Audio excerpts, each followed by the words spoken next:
Primero, los 24 ancianos. La Biblia describe multitud de seres que han intrigado a mucha gente durante años. ¿Quiénes son los 24 ancianos? Más allá de nuestra comprensión y percepción, existe una magnífica sala del trono en el cielo, radiante de luz y poder divinos. El viaje de Juan a la isla de Patmos y sus posteriores visiones, incluyendo la de los 24 ancianos, es uno de los episodios más intrigantes de la Biblia.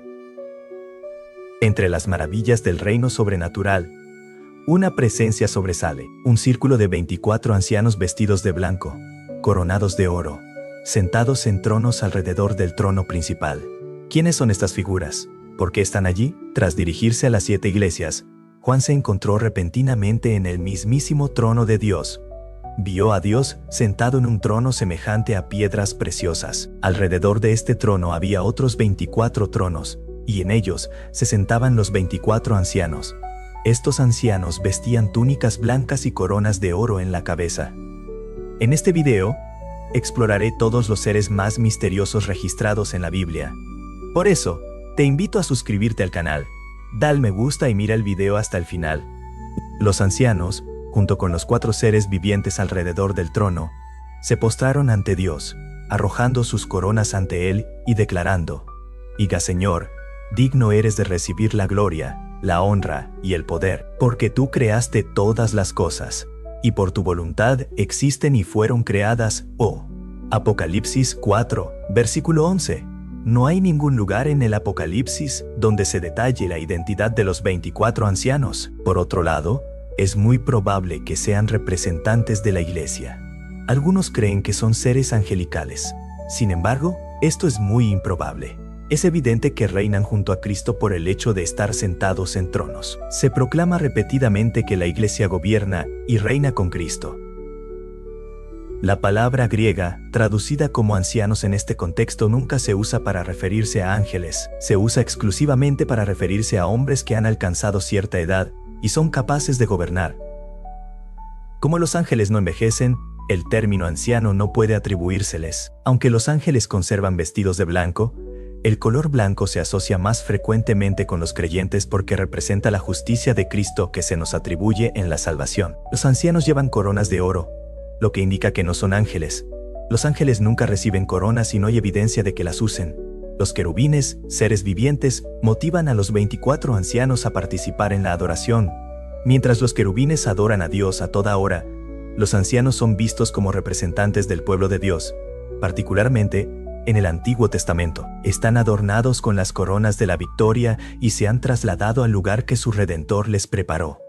En el Antiguo Testamento se hace referencia a los ángeles 108 veces en el libro del Éxodo. Moisés también se encontró con ángeles durante su peregrinación por el desierto.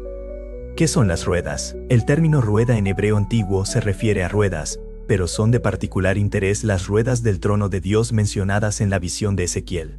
Dios decide abrir los cielos a Ezequiel temporalmente. La descripción de la visión inaugural de Ezequiel es uno de los pasajes más difíciles de traducir de todo el Antiguo Testamento. Ezequiel primero relata dónde se encontraba cuando tuvo la visión. Intenta expresar con palabras algo que no se podía explicar con claridad, usando símiles para describirlo, comparándolo con otras cosas para dar una idea de cómo era. Mientras Ezequiel observa una nube oscura y amenazante de relámpagos y fuego que se acerca desde el norte. Dentro de la nube hay 4 seres iluminados que brillan intensamente. Antes de ver las ruedas, Ezequiel vio criaturas que luego se identificaron como querubines. Después de ver los querubines, Ezequiel vio ruedas similares a las de un carro. El mejor objeto para imaginar lo que vio Ezequiel es un giroscopio.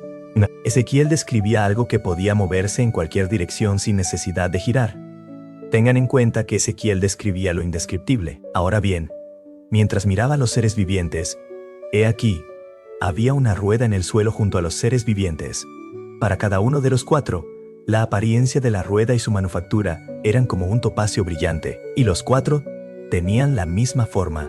Su apariencia y manufactura eran como si una rueda hubiera estado dentro de otra rueda. Cuando se movían, lo hacían en cualquiera de sus 4 direcciones sin girar. Sus llantas eran altas e imponentes, y estaban llenas de ojos por todas partes. Siempre que los seres vivientes se movían, las ruedas se movían con ellos. Y cuando los seres vivientes se levantaron de la tierra, las ruedas también se levantaron. A donde quiera que el espíritu iba a ir, iban en esa dirección, y las ruedas se levantaron junto con ellos. Porque el espíritu de los seres vivientes estaba en las ruedas. Siempre que se movían, se movían. Y siempre que se detenían, se detenían. Y siempre que se elevaban de la tierra, las ruedas se elevaban junto con ellas, porque el espíritu de los seres vivientes estaba en las ruedas. Ezequiel permaneció constante entre las ruedas y los querubines. Donde quiera que iban los querubines, iban las ruedas. Informó que el Espíritu de Dios se manifestaba en todo lo que sucedía. En todo lo que sucedía. Ezequiel también percibía la omnisciencia de Dios. Los múltiples ojos que vio representaban la plena conciencia de Dios, quien todo lo ve y todo lo sabe. Este gran libro comienza con una visión en la que Ezequiel recibe una revelación angelical de Dios. En esta visión, Dios llama al profeta a ser su portavoz y vigilante para los exiliados hebreos. Esta visión es la primera de 4 del libro, y puede resultar difícil visualizar lo que Ezequiel vio o expresó. Los sentidos de conocimiento e inteligencia excepcionales, los Ophanim, también se mencionan de manera similar en Ezequiel 10. Ezequiel debía comprender que el carro, o carro del trono de Dios, estaba en movimiento. La imagen puede parecer extraña al lector moderno, pero debe recordarse que se trata de una experiencia visionaria y que las características surrealistas pueden predominar sobre el realismo. Imagina un aterrador elefante africano de 5 toneladas corriendo hacia ti, con la trompa estirada, los ojos dilatados y sus enormes patas golpeando el suelo. No hay nada entre tú y él, salvo hierba plana, y tu corazón late desbocado. ¿Cómo escapas? ¿Qué haces? Recuerda que animales mucho más temibles y poderosos que los elefantes africanos alguna vez vagaron por la tierra. El Behemoth se describe como este gran animal en el libro de Job. Todo comenzó con un hombre adinerado llamado Job, que residía en Uz con su extensa familia y vastos rebaños. Era recto y correcto, y siempre se esforzaba por llevar una vida moral. Tenía una relación muy disciplinada con Dios. Dios exalta las virtudes de Job ante Satanás, pero Satanás argumenta que Job es justo solo porque Dios lo ha bendecido. Satanás desafía a Dios, diciendo que si se le diera luz verde para infligir sufrimiento, Job cambiaría y maldeciría a Dios. 2. Dios permite que Satanás atormente a Job para poner a prueba esta audaz afirmación, pero impide que Satanás le quite la vida. Job recibe 4 informes en un día, cada uno informándole de que sus ovejas, sirvientes y 10 hijos murieron a causa de invasores, ladrones o desastres naturales. En medio de su sufrimiento, Job se rasga la ropa y se afeita la cabeza, pero en sus oraciones continúa alabando a Dios. Satanás reaparece en el cielo y Dios le da otra oportunidad para demostrar la valía de Job, poniéndolo a prueba. Maldice su cumpleaños, comparando la vida y la muerte con la luz y la oscuridad. Desearía no haber nacido y que su nacimiento hubiera estado envuelto en la oscuridad. Siente que la vida solo aumenta su agonía. Se pregunta por qué Dios evalúa a las personas según sus acciones cuando puede enmendarlas o perdonarlas rápidamente. Job se pregunta cómo un ser humano puede satisfacer plenamente la justicia de Dios, dado que sus caminos son misteriosos y escapan a la comprensión humana. La prueba lo lleva al límite, y como resultado, se llena de resentimiento, ansiedad y terror. Lamenta la injusticia de Dios al permitir que los malvados prosperen mientras él y muchos otros hombres honestos sufren. Job quiere confrontar a Dios y protestar, pero no lo encuentra físicamente. Cree que la sabiduría está oculta a la humanidad, pero decide buscarla, temiendo a Dios y evitando el mal. Al final, Dios decide intervenir. En varias ocasiones, Job oró a Dios para conversar con él, y su deseo le fue concedido. Las ocasiones en que Dios se comunica con Job ocurren en medio de una tormenta. Hay mucho humor en la forma en que Dios se dirige a él. La forma en que Dios se dirige a él. Dios le recuerda a Job que Él es el creador de todo, al realizar su magnífica labor de crear y sustentar el mundo, y le pregunta si podría igualar esa labor. Concluye preguntándole si Job es capaz de juicio, diciéndole que es presuntuoso que Job crea que Dios debería darle explicaciones. Job se siente muy pequeño. Finalmente, Job responde: Diga, soy indigno. ¿Cómo puedo responderte? Me tapé la boca con la mano. Hablé una vez, pero no tengo respuesta 2 veces seguido. Pero no diré más. En la segunda ronda, Dios no habla de sí mismo como creador, sino de sus criaturas. El discurso está lleno de humor. Una vez más, le pregunta a Job su opinión sobre el Behemoth, como si estas fantásticas bestias albergaran las respuestas a importantes preguntas de la vida. Y mira ahora al Behemoth. ¿Qué hice contigo? Come hierba como un buey yo. He aquí, su fuerza está en sus lomos y su poder en los músculos de su vientre. Mueve su cola como un cedro. Los tendones de sus muslos están bien unidos. Sus huesos son como tubos de bronce, sus miembros como barras de hierro. Es el primero de los caminos de Dios. Solo su creador puede acercarse a él con su espada. Anteriormente, la atención se centraba más en el misterio de la creación animal, pero ahora, el enfoque se ha desplazado hacia el miedo, y aún así, hacia la magnificencia de las creaciones de Dios. La identidad del Behemoth es una de las pocas criaturas bíblicas que los historiadores han debatido durante mucho tiempo. La comunidad académica aún intenta llegar a un consenso sobre muchos aspectos de esta criatura. Pero saben 2 cosas: era enorme y tenía ombligo. La evidencia de un ombligo demuestra que no es un animal ovíparo. Come hierba como un buey. Su poder reside en los músculos del estómago. Dios parece deleitarse en describir la maravilla de esta extraordinaria criatura, señalando su tamaño, apetito y comportamiento a lo largo del camino. La imagen es clara. Si Job no puede competir con su semejante, ¿cómo podría competir con el Dios que creó al Behemoth? La palabra hebrea Behemoth tiene la misma forma que el plural de la palabra hebrea Behemoth, que significa bestia. ¿Es posible que una bestia así vagara por la tierra con la gente? ¿Era el Behemoth un hipopótamo? Mucha gente cree que Dios tenía en mente lo que llamamos hipopótamo, uno de los animales terrestres más grandes, poderosos y peligrosos del mundo. El hipopótamo era conocido desde tiempos bíblicos, especialmente en Egipto. Los romanos redujeron su población debido a los daños que causaba a los cultivos. Aunque se le conoce como caballo de río, el hipopótamo está más emparentado con los cerdos que con los caballos. La mandíbula abierta de un hipopótamo ofrece una imagen cautivadora. ¿O era el Behemoth un elefante? Según la mayoría de los apologistas bíblicos, Behemoth en hebreo se refiere a una bestia de 4 patas que, según ellos, es un elefante. Quienes defienden a los hipopótamos lo hacen porque Job 40, versículo 23, habla de la enorme boca de la criatura que se traga el caudaloso río Jordán. Según el versículo 19, parece que la criatura descrita en la historia de Job era demasiado grande para que la gente de la época pudiera vencerla. Estas descripciones no pueden atribuirse a ningún animal actual. A lo largo de la historia, los humanos han cazado y matado elefantes y los han domesticado para diversos fines, como el trabajo y la guerra. Cuando el libro de Job describe al Behemoth como el más importante de los caminos de Dios, tan poderoso que solo quien lo creó puede acercarle su espada, no exagera. El Leviatán, comparado con el aterrador e incontrolable poder del Leviatán, el orgullo y la grandeza del hombre no eran dignos de alarde.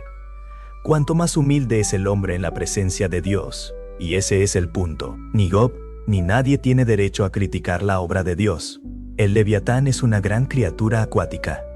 La Biblia lo describe como una bestia temible de ferocidad monstruosa y gran poder. La palabra hebrea para Leviatán tiene la raíz que significa enroscado o retorcido. Isaías 27, versículo 1, habla del Leviatán. En ese día, el Señor, con su espada, grande y poderosa, castigará a Leviatán, la serpiente veloz, a Leviatán, la serpiente enroscada, y matará al dragón que está en el mar. Fuera lo que fuese este monstruo marino, su fuerza y naturaleza salvaje eran bien conocidas. Las bestias marinas glorifican a Dios. El Antiguo Testamento contiene varias menciones del Leviatán. Según la mayoría de estos pasajes, el Leviatán es una criatura real que la gente conocía, aunque mantenían la distancia y la conocían por su reputación, no por su vista. En el Salmo 104, versículos 25 y 26, se alaba a Dios como creador del hábitat del Leviatán. Para contrarrestar la imagen inflada que Job tenía de sí mismo, Dios quiso demostrarle lo insignificante que era en el panorama general. Tomando a Job como ejemplo, Job 41 ofrece la mayor cantidad de detalles sobre el Leviatán como una verdadera criatura marina. En ese capítulo, Dios describe al Leviatán. enfatizando el tamaño, la fuerza y la ferocidad del animal. Job 41, versículos 1 al 5. Puedes atraer al leviatán con un anzuelo o atarle la lengua con una cuerda. ¿Puedes pasarle una cuerda por la nariz o perforarle la mandíbula con un anzuelo? ¿Seguirá rogando por misericordia? Pasádele la mandíbula con un anzuelo. ¿Te hablará con palabras suaves? ¿Hará un pacto contigo para que lo tomes como tu esclavo de por vida? Puedes jugar con él como con un pájaro o atarlo con una correa para tus doncellas. Esta criatura fue mencionada por primera vez en Job 3, versículo 8. Que aquellos que maldicen los días maldigan a los que están listos para despertar al leviatán. En este contexto, Job se refiere a cómo los marineros y pescadores maldecían a la amenazante criatura conocida como leviatán. De la misma manera, con intensa emoción, Job maldijo el día de su nacimiento. Generalmente, se considera a Leviatán un monstruo marino o dragón mítico que aterroriza a marineros y pescadores. Sin embargo, en el contexto de Job 41, Dios no parece considerar al Leviatán un mito. Existen opiniones divergentes sobre su descripción.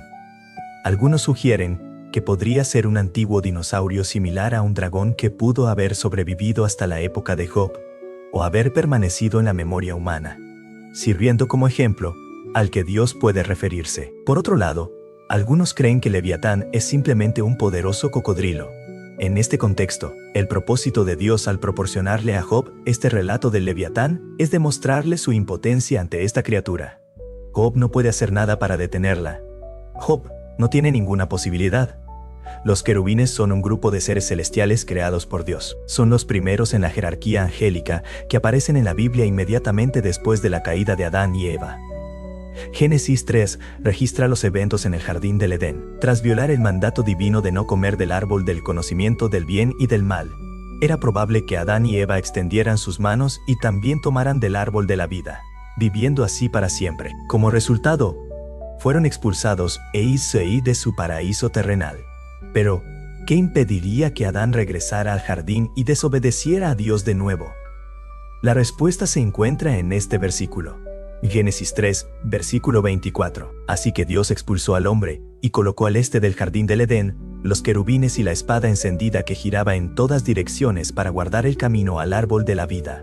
De estas dos fuentes bíblicas, parece que la responsabilidad principal de los querubines es declarar la pecaminosidad del hombre y proteger la presencia de Dios de los hombres pecadores, tanto como Adán anhelaba regresar al jardín del Edén. Los querubines le recordaron que había quebrantado la ley de Dios. Al sumo sacerdote de Israel se le permitía entrar al lugar santísimo una vez al año para contemplar el propiciatorio. Estoy seguro de que en cada ocasión sintió: no pertenezco aquí, en la santa presencia de Dios, porque soy un pecador y yo. Los querubines son seres reales y poderosos. Sin embargo, en la Biblia, a menudo representaban cosas celestiales. Se integraron en el diseño del Arca de la Alianza y del Tabernáculo por mandato de Dios. Los querubines que aparecen en Ezequiel 10 no solo tienen alas y manos, sino que también están llenos de ojos, rodeados de ruedas dentro de ruedas. Sin embargo, Ezequiel también pinta un tono sombrío en el capítulo 10. Los querubines hicieron más que proteger el lugar santísimo de Dios de quienes no tenían derecho a estar allí. También aseguraron el derecho del sumo sacerdote a entrar en el lugar santísimo con sangre. Como mediadores del pueblo ante Dios, los querubines no negarán el acceso al trono al cristiano más humilde. Nos aseguran que podemos acercarnos con valentía gracias a la obra de Cristo en la cruz. El velo del templo se rasgó. El velo del templo se rasgó. La estrella de la mañana. El libro de Isaías 14 nos presenta a un ser conocido como Lucifer. Lucifer significa literalmente portador de luz en latín. La palabra se traduce como estrella de la mañana. En hebreo, Lucifer era representado como una deidad brillante, resplandeciente y maravillosa en todos los idiomas. Melquisedec. Ahora hablaremos del único ser humano de nuestra lista, un personaje bíblico más misterioso que Melquisedec. Cuando lo conocemos por primera vez, vive en la época de Abraham. Incluso el nombre Melquisedec encierra un aire de misterio. hace una discreta entrada en el canon de las Escrituras. ¿Quién es? ¿Por qué se habla tanto de él? Se le menciona tanto en el Antiguo como en el Nuevo Testamento. Nuestra historia épica comienza con un hombre llamado Abraham, fiel a su nombre. Muchos de nosotros no estamos familiarizados con el significado de los nombres en hebreo y en la Biblia. Los nombres en la Biblia no son solo descriptivos, sino que también tienen autoridad. Por ejemplo, el nombre que Dios le dio a Adán significaba Efa, de la tierra describe la composición de Adán. Un nombre a veces puede relacionarse con el papel de quien lo recibe en la narrativa bíblica, como en el caso de Nabal, un hombre necio cuyo nombre significa tonto, conto. Los nombres en la Biblia pueden representar esperanzas humanas y revelaciones divinas, o se usan para ilustrar profecías. Entonces, ¿cuál es el significado del nombre Melquisedec? El nombre Melquisedec tiene un significado importante en Hebreos 7:2. Significa rey de justicia, o el rey es justo. Este nombre implica que quien lo lleva es justo y correcto en sus acciones. Nano que esta vara volviera de la mala ambiguada, o se mía ser o recto en sus acciones. Es un nombre apropiado para un gobernante o líder que defiende la justicia y la rectitud en su reino. Melquisedec se usa para explicar los misterios de Jesús. Así como Melquisedec es el rey de paz, Jesús también lo es. En la profecía de Isaías sobre la venida del Mesías, se menciona que la segunda información sobre Melquisedec, que se encuentra en Génesis 14, es que ofreció pan y vino a Abraham, como sacerdote del Dios Altísimo. Génesis 14, versículo 18, nos dice que era sacerdote del Dios Altísimo. Según las Sagradas Escrituras, solo hay un Dios, el Altísimo. Este título pertenece al Dios a quien Abraham adoró. Solo él gobernaba sobre todos los dioses, y era aquel ante quien todos debían arrodillarse. El sacerdocio que Melquisedec poseía precedió al sacerdocio de Aarón y los levitas. Melquisedec bendijo a Abraham por el Dios Altísimo.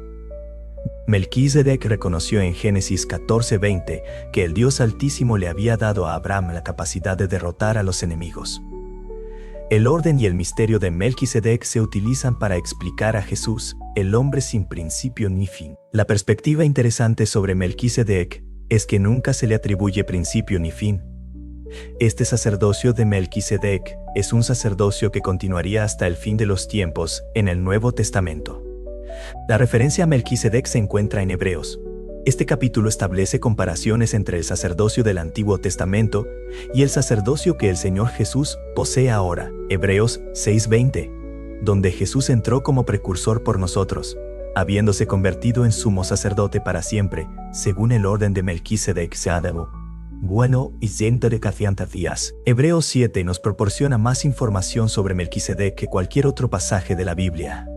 El escritor se centra en un incidente específico durante el encuentro entre Abraham y Melquisedec, Hebreos 7:1-4. Porque este Melquisedec, rey de Salem, sacerdote del Dios Altísimo, que salió al encuentro de Abraham cuando regresaba de la matanza de los reyes y lo bendijo, a quien Abraham le dio el diezmo de todo, primero por la traducción de su males a Conaunam para partirme o pavo con papelasonesia. Nombre, es rey de justicia, y luego también rey de Salem, es decir, rey de paz, sin padre, sin madre, sin genealogía, sin principio de días ni fin de vida, sino hecho semejante al Hijo de Dios, permanece sacerdote para siempre. Ahora, deténganse y consideren cuán grande fue este hombre a quien Abraham, el patriarca, dio el diezmo del botín.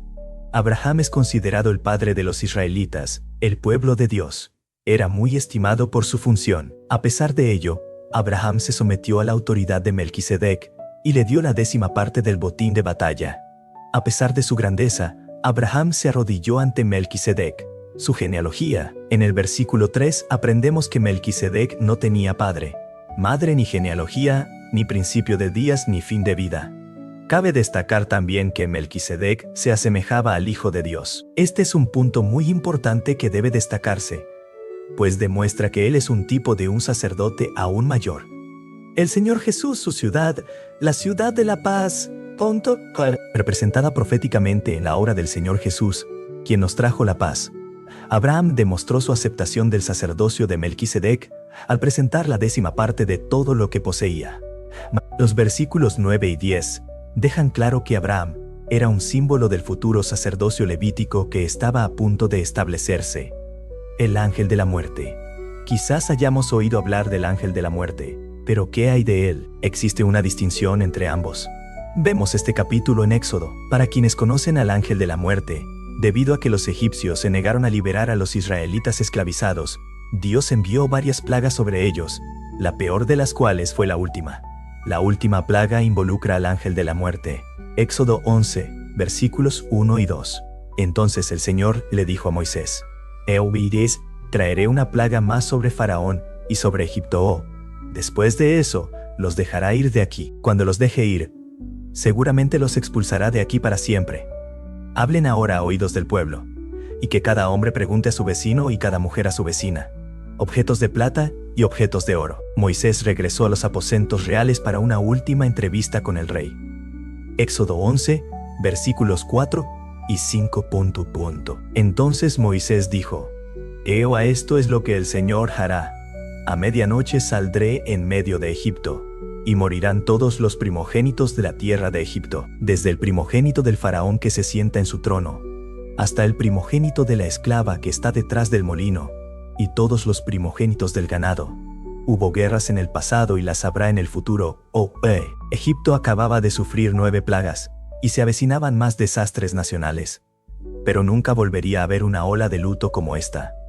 Al igual que en los desastres anteriores, la población hebrea se salvaría. Habrá un éxodo. Visitaré Egipto, dijo Dios. Esta noche invadiré toda casa donde no haya sangre en la puerta, pero sí habrá sangre en las puertas de mi pueblo, y se salvarán.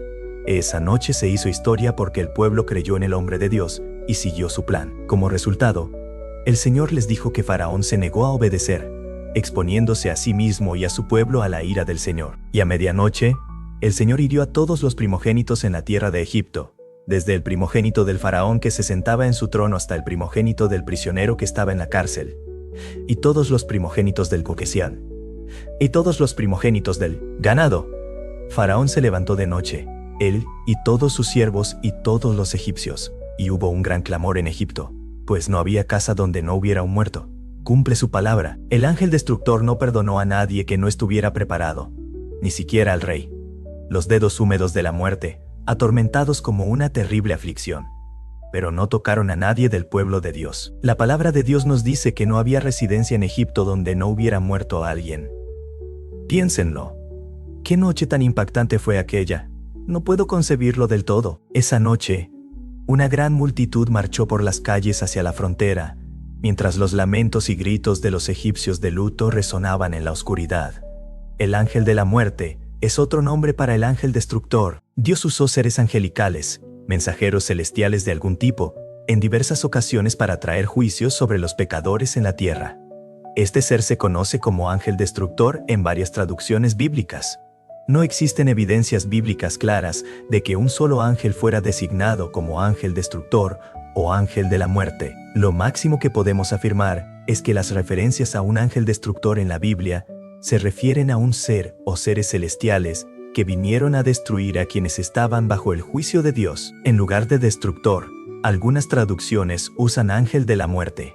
En Hebreos 11, versículo 28, se hace referencia a este ser como el destructor de los primogénitos. Sorprendentemente, el texto hebreo original de Éxodo 12, versículo 23, no menciona a un ángel, simplemente afirma que el destructor, aquel que causa daño o inflige daño, matará a los primogénitos de Egipto. El Salmo 78 describe las plagas en Egipto y las resume como el desatar un ejército de ángeles destructores.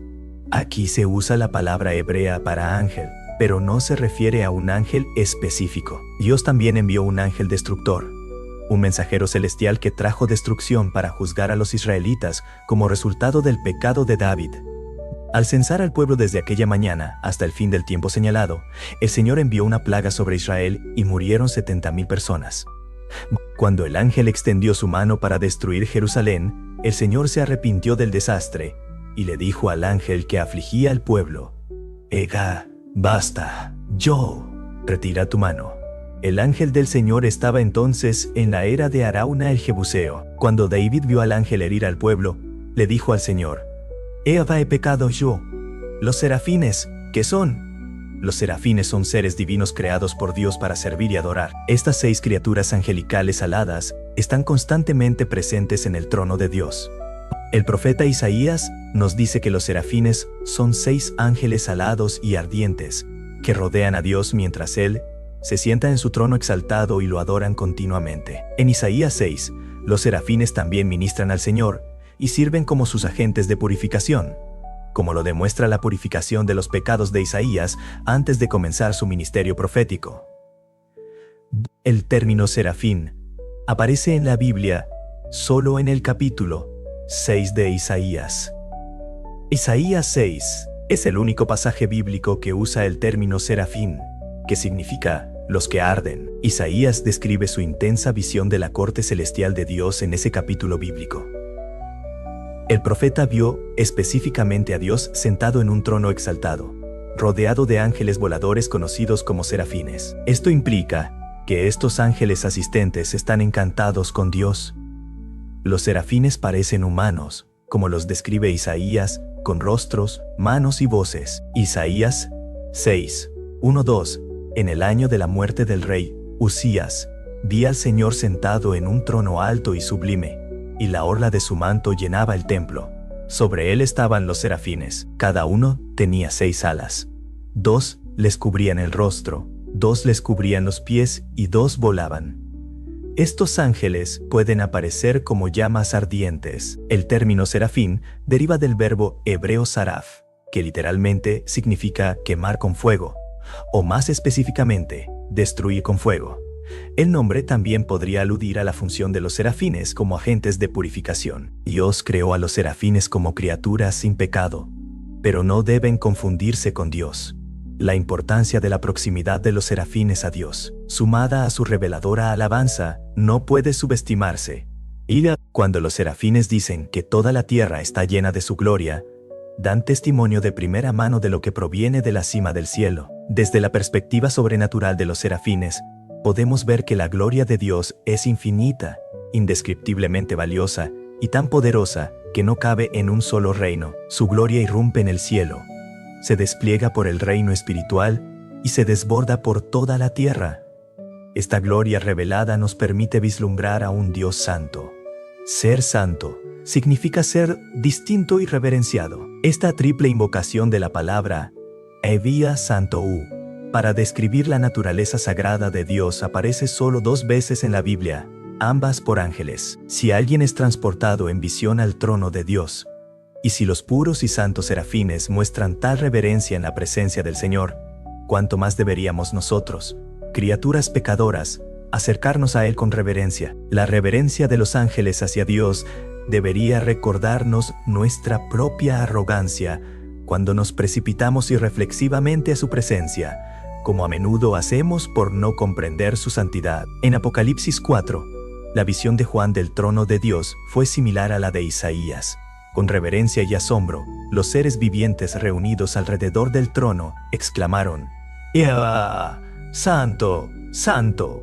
¡Santo! ¡Santo! ¡Santo es el Señor Dios Todopoderoso! Los serafines también ministraban a Dios y eran sus agentes de purificación. Cuando Isaías se dio cuenta de que los serafines celestiales se cubrían ante Dios para admitir su indignidad ante el Señor, tomó conciencia de su propio pecado mortal y temió por su vida. En ese momento, uno de los serafines tomó un carbón encendido del altar con unas tenazas, se lo acercó a Isaías y se lo llevó a los labios.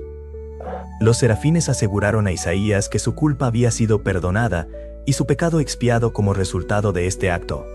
Los demonios son seres personales. Es evidente que poseen atributos de personalidad. Tanto Cristo como los demonios usan los pronombres personales ella, yo, ella, yo, ella, era mío y ella tuyo para referirse el uno al otro.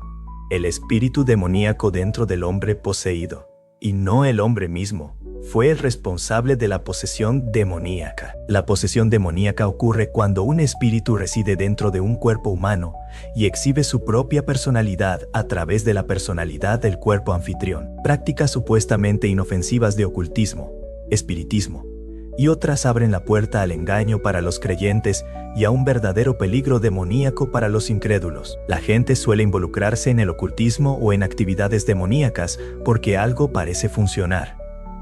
Desafortunadamente no se trata de algo en acción, sino de alguien en acción, un espíritu demoníaco. Podemos decir que los demonios desean ocupar cuerpos por la misma razón que un vándalo desea un aerosol. Un cuerpo es un arma que pueden usar para atacar a Dios. Los demonios también atacan a los hombres porque desprecian la imagen de Dios en el hombre. Así que intentan desfigurar esa imagen, haciendo al hombre repugnante. Los demonios tienen el mismo propósito en los cristianos: arruinar la imagen de Dios, pero sus tácticas son limitadas.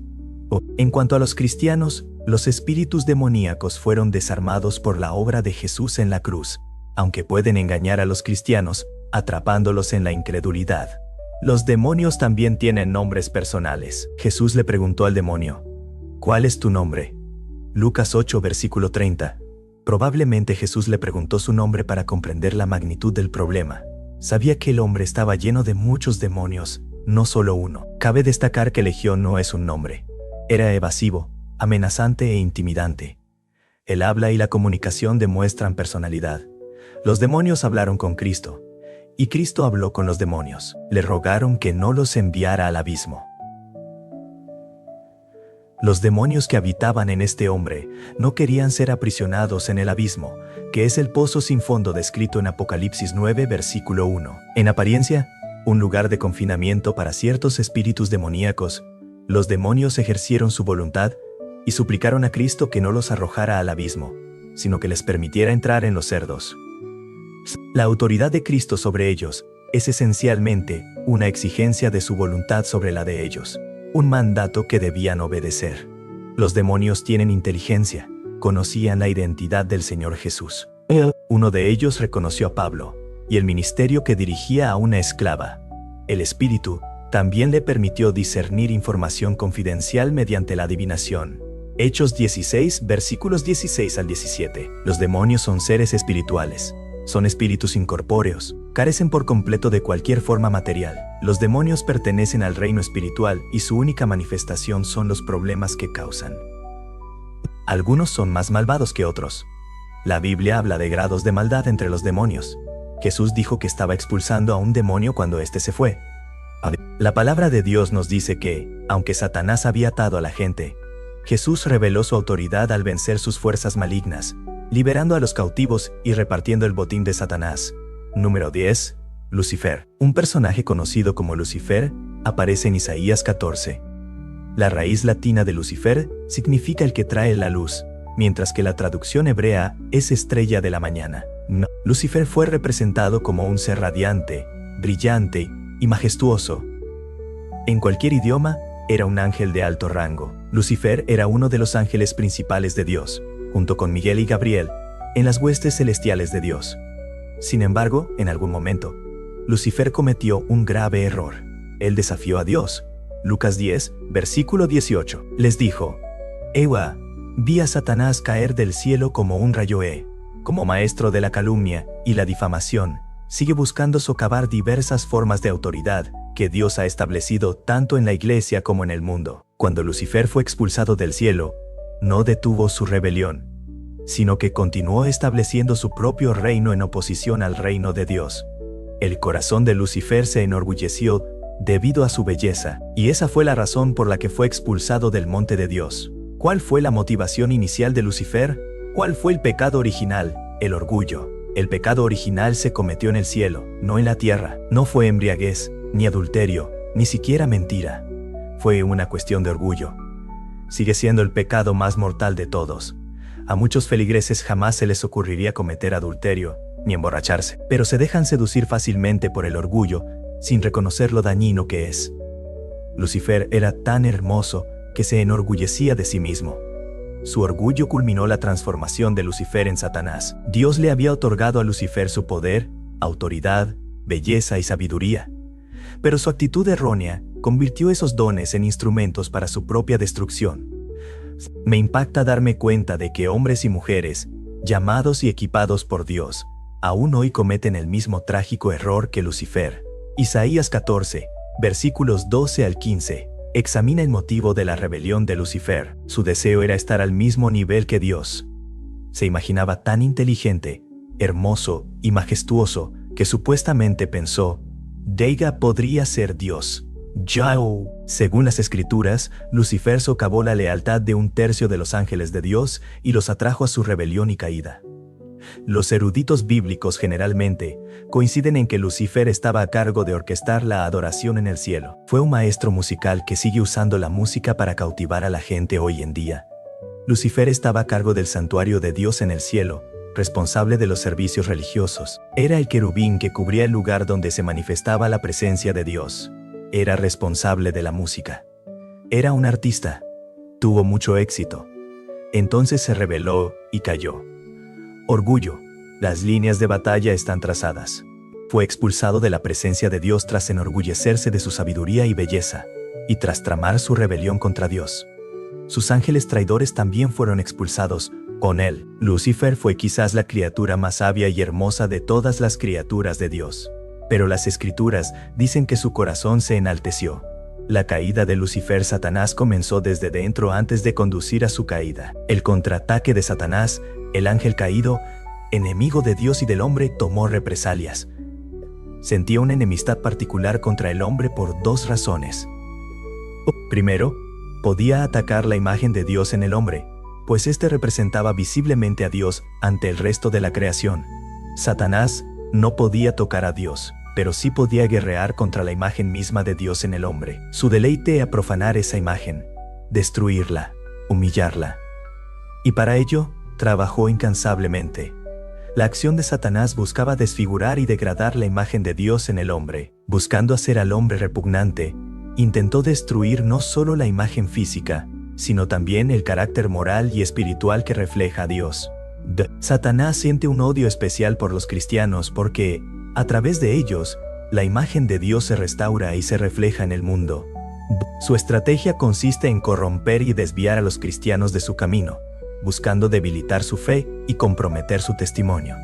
Ante la caída de Satanás, Dios no permaneció impasible. Intervino enviando a Jesucristo, la expresión perfecta de su imagen, para redimir y restaurar a la humanidad. Mediante la vida, muerte y resurrección de Cristo, se obtiene la salvación y la oportunidad de ser transformados a la imagen de su Hijo. Esta transformación es un proceso continuo en la vida cristiana, donde gradualmente somos moldeados a la semejanza de Cristo. Esto sucede al someternos al Espíritu Santo y vivir conforme a las enseñanzas de Cristo. Al hacerlo, reflejamos la imagen de Dios con mayor claridad y luminosidad en un mundo que necesita desesperadamente su luz y verdad. Satanás, consciente de que no puede destruir a Dios, dirige su furia y engaño contra la humanidad, intentando desviarla de Dios y de la verdad del Evangelio. Sin embargo, la victoria final pertenece a Dios mediante el sacrificio de Cristo en la cruz. Satanás fue derrotado y quienes depositan su fe en Cristo tienen la promesa de vida eterna y una restauración completa a la imagen de Dios. Imaginemos que este conflicto espiritual constante entre el bien y el mal, entre Dios y Satanás, es un tema central en la narrativa bíblica. Nos recuerda la importancia de permanecer fieles a Dios y resistir las tentaciones y engaños de Satanás, sabiendo que en Cristo tenemos la victoria y la promesa de un futuro glorioso con Dios. Los invito a dejar su valiosa opinión en los comentarios. Si este contenido les resultó útil, les pido que me apoyen con su suscripción. Denle me gusta y hagan clic en uno de los 2 videos que aparecerán para seguir viéndolos. Juntos podemos iluminar más mentes y ampliar nuestra comprensión. Gracias por estar aquí. Hasta la próxima y que la luz ilumine tu camino.